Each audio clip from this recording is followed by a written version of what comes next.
Welcome to our channel. Video start करने से पहले मैं आप सभी लोगों से रिक्वेस्ट करूंगा कि हमारे चैनल को ज़रूर सब्सक्राइब करें और वीडियो को लाइक करें। इस वीडियो को बिना स्किप किए देखो, क्योंकि इस वीडियो के एंड में एक स्ट्रैटेजी बताई जाएगी जिससे आप एमपीएससी के ग्रुप सी के एग्ज़ाम के प्रीलिम्स को बहुत ही आसानी से क्रैक कर पाओगे। सो प्लीज़ आप वीडियो को लाइक करें और चैनल को सब्सक्राइब करें।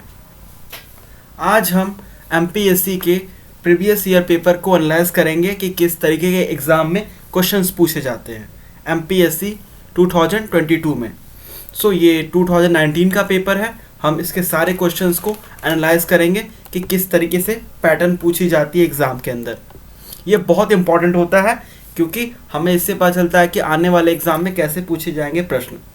ओके, इस पेपर में 60 मिनट्स यानी कि 1 घंटे का टाइम मिलेगा और 100 मार्क्स का पेपर होगा, जिसमें 100 क्वेश्चंस होंगे और हर एक क्वेश्चन के लिए 1 मार्क। सारे क्वेश्चंस कंपलसरी होंगे। ये आप अपने स्क्रीन्स पे देख सकते हो कि कुछ इंफॉर्मेशन दी जाती है कि कैसे आपने रोल नंबर और अपने इंफॉर्मेशंस फिल करने हैं, और साथ ही इसके सारे इंस्ट्रक्शन दिए गए हैं एग्ज़ाम के बारे में।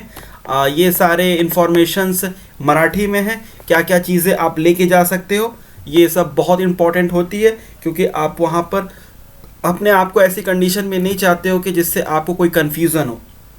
बॉल पेन, पेंसिल, ये सब क्या चीज़ें ज़रूरी होती है। ये एक OMR बेस्ड एग्जामिनेशन है।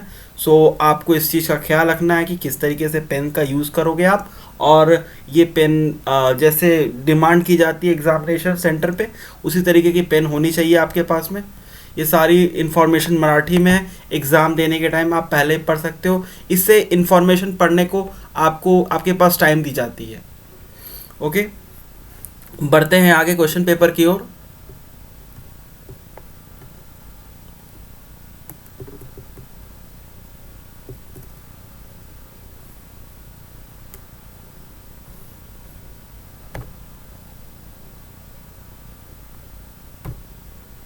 ओके, ये क्वेश्चन पेपर की ओर बढ़ते हैं। ये हमारा क्वेश्चन पेपर है दोस्तों। फर्स्ट क्वेश्चन जो है हमारा वो है करंट अफेयर के बेस पे। ओके, फर्स्ट क्वेश्चन जो है करंट अफेयर से पूछा गया है। ये एक क्वेश्चन अवार्ड के बारे में पूछा गया है कि अवार्ड या फिर इंडेक्स के ऊपर पूछा गया है कि इंडेक्स जो रैंकिंग होती है, ये करंट अफेयर्स का एक बहुत इंपॉर्टेंट टॉपिक है। तो एग्जाम देने से पहले आप सारे करंट अफेयर के इंडेक्स को याद रखोगे। दूसरा क्वेश्चन जो है ये भी क्वेश्चन करंट अफेयर का है।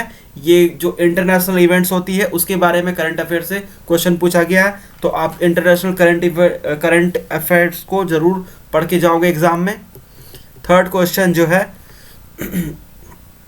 ये भी करंट अफेयर से है। अवार्ड्स एंड ऑनर सेक्शन से पूछा गया है कि महाराष्ट्र के अंदर जिन लोगों को पद्म भूषण अवार्ड या फिर नेशनल लेवल के बहुत अच्छे अवार्ड मिले हैं, उनके नाम आपको याद होने चाहिए। तो एग्ज़ाम से पहले आप याद करके जाओगे।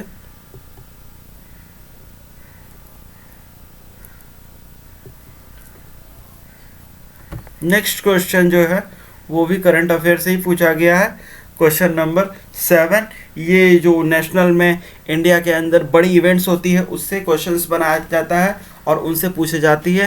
क्वेश्चन नंबर 8, ये भी एक करंट अफेयर से क्वेश्चन है। क्रिकेट वर्ल्ड्स यानी कि स्पोर्ट्स से भी क्वेश्चन पूछा गया है, तो आप स्पोर्ट्स के क्वेश्चंस भी करके जाओगे।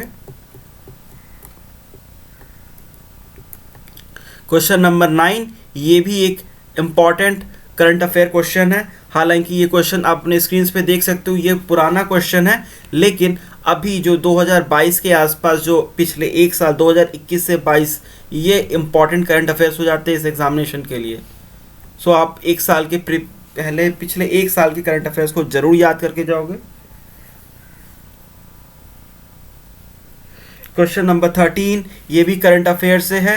क्वेश्चन नंबर 13 जो है मिशन इंद्रधनुष के बारे में पूछा गया था। ये क्वेश्चन जो है ये नेशनल स्कीम्स से बनाया गया है। आप नेशनल के जो भी इम्पोर्टेंट स्कीम्स है उनको ज़रूर याद करके जाओगे। क्वेश्चन नंबर 14, ये भी एक करंट अफेयर्स का एब्रीविएशन बेस्ड क्वेश्चन है।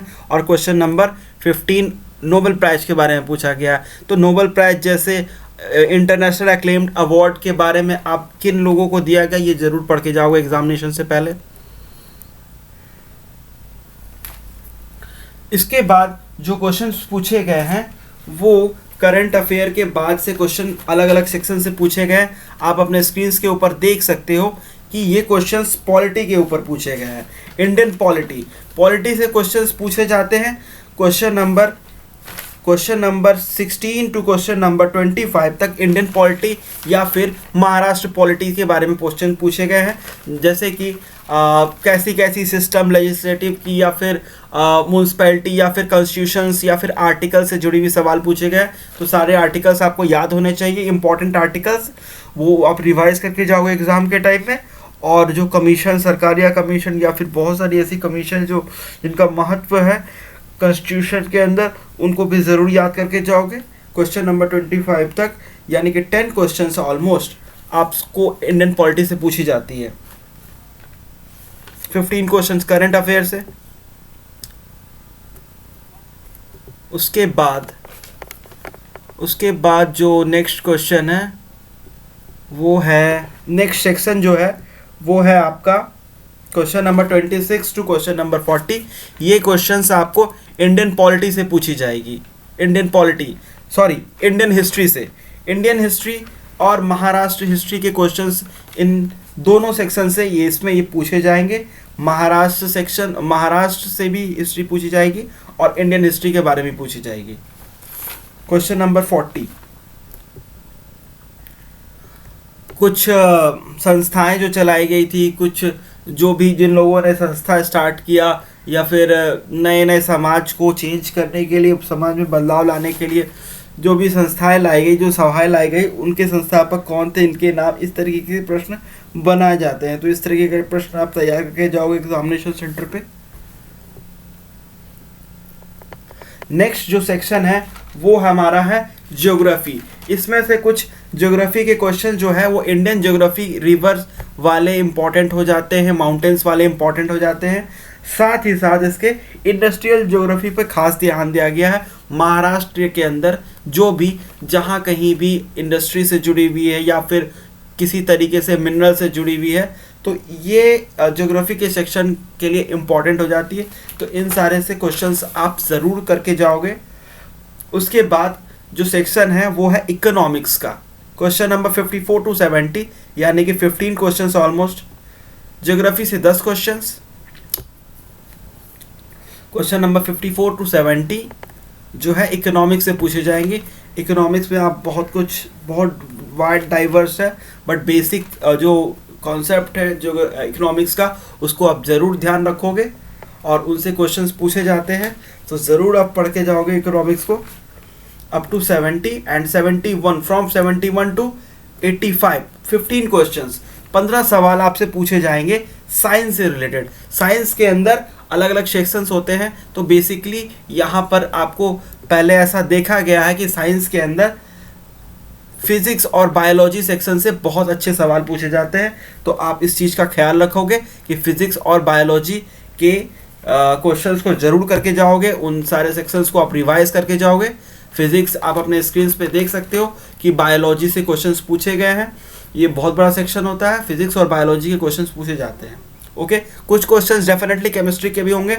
आप अपने स्क्रीन पे देख सकते हो कि क्वेश्चन पेपर आपको प्रोवाइड करा दी जाएगी। आप जानते हो कि केमिस्ट्री से भी क्वेश्चन पूछे जाते हैं। साइंस में 3 सेक्शन, फिजिक्स, केमिस्ट्री, बायोलॉजी, तीनों से क्वेश्चन पूछे जाते हैं। 15 सवाल होते हैं ऑलमोस्ट। उसके बाद जो क्वांट सेक्शन है या एप्टीट्यूड सेक्शन है, उससे 15 सवाल पूछे जाते हैं, फ्रॉम 85 टू 100। 85 टू 100 इसमें से 15 क्वेश्चंस पूछे जाते हैं और ये बहुत आसान सवाल होते हैं।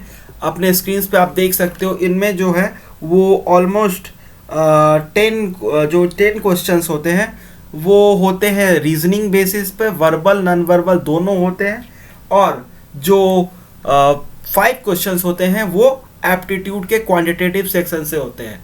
5 क्वेश्चंस क्वांटिटेटिव के बहुत ही आसान होते हैं।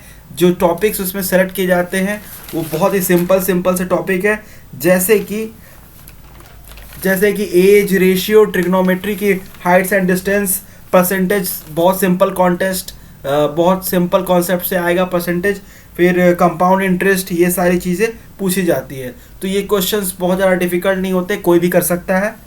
और रीजनिंग की बात करें तो रीजनिंग के अंदर ranking, order, syllogism, direction test, blood relations, calendar, dates, ये सारे क्वेश्चंस बनाए जाते हैं। ब्लड रिलेशंस, कोडिंग, इनकोडिंग से भी क्वेश्चन बनाए जा सकते हैं। सो ये क्वेश्चंस आते हैं। और 10 क्वेश्चंस जो होते हैं वो रीजनिंग सेक्शन से, और 5 क्वेश्चंस जो होते हैं वो क्वांटिटेटिव सेक्शन से आते हैं। मैथ्स के क्वेश्चंस आते हैं, बहुत सिंपल होते हैं। तो मैं आपको स्ट्रैटेजी बताता हूं कि अगर आप क्लियर करना चाहते हो। अब कट ऑफ की बात करते हैं, पहले कट ऑफ की बात कर लेते हैं। तो इस एग्जामिनेशन की जो कट ऑफ पिछले कुछ सालों में देखी गई है वो ऑलमोस्ट 30, वो वैरी करती है अलग अलग ग्रुप्स की, from OBC, SC, ST to general, from 35 to 60 out of 100 marks. Okay, अगर आप इस रेंज में आते हो तो डेफिनेटली आप मेंस की तैयारी कर रहे हो और आपको मेंस की तैयारी करनी चाहिए। तो आपको 35 टू 60 मार्क्स लाने हैं इस एग्ज़ाम को क्लियर करने के लिए। आपको मिनिमम 35 टू 40 ये सारे मार्क्स लाने पड़ेंगे, तब जाके आप एक्सपेक्ट कर सकते हो कि आप एग्ज़ाम क्लियर कर लोगे। ओके, सो अगर आप किसी भी 3 सेक्शन को अच्छे से क्लियर कर लेते हो तो आप इस एग्ज़ामिनेशन को आप आराम से क्लियर कर सकते हो, इसमें कोई मुश्किल नहीं होगी आपको। 3 सेक्शन के मार्क्स 30 होते हैं, प्लस आपको साथ में एप्टीट्यूड कर लेना है। आप करंट अफेयर्स, पॉलिटी और हिस्ट्री, अगर ये 3 सेक्शन कर लेते हो तो इससे आपके करंट अफेयर 15 मार्क्स, पॉलिटी और हिस्ट्री 20 मार्क्स, 35 मार्क्स हुए, और 35 प्लस 15 मार्क्स यानी कि 50 मार्क्स। 50 मार्क्स अगर आप सिक्योर कर लेते हो डेफिनेटली आपका सिलेक्शन पक्का है। तो आप इस तरीके से स्ट्रैटेजी बना के चलोगे तो डेफिनेटली आपका सिलेक्शन हो जाएगा। वीडियो कैसी लगी हमें ज़रूर रिकमेंड करके कमेंट सेक्शन में बताएं, और अगर आपकी कोई भी क्वेरी है तो ज़रूर हमें कमेंट सेक्शन में पूछ सकते हो। Thank you so much for watching this video.